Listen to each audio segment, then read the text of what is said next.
Yes, walang pakiyat, lagi kanyang sasakyan.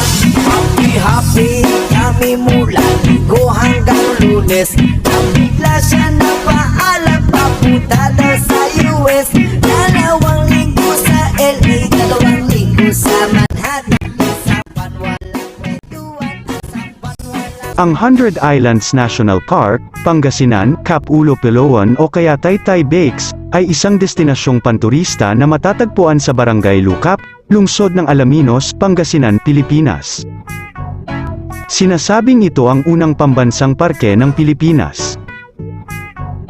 Binubuo ito ng mahigit 124 na pulo, ngunit sinasabing 123 pulo lamang ang makikita tuwing tataas na paglaki ng tubig.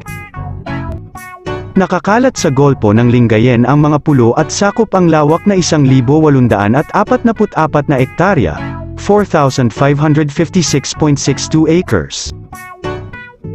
Pinaniniwala ang 2 milyong taong gulang na ang mga pulo. Ang parke ay isang sikat na destinasyon ng turista dahil sa malinaw na tubig nito, puting buhangin na dalampasigan, at mga aktibidad sa tubig. Balik sa Maynila, ako ay nananabik. Mabaliw-baliw ako sa kanyang mga alik. Okay lang di maiwasan na mamiss-minsan. Pero pag kami nakita aking pangigigilan, di ko siya titigilan when she comes. Di ko siya titigilan when she comes.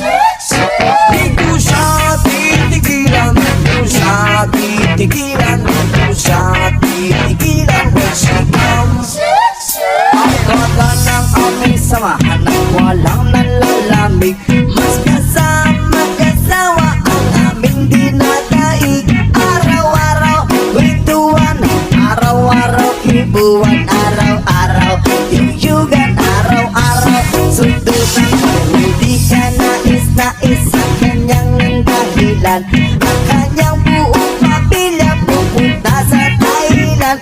Wala akong kakwentuhan, wala akong kasundutan. Kaya ang aking buwan, matamlay isang buwan.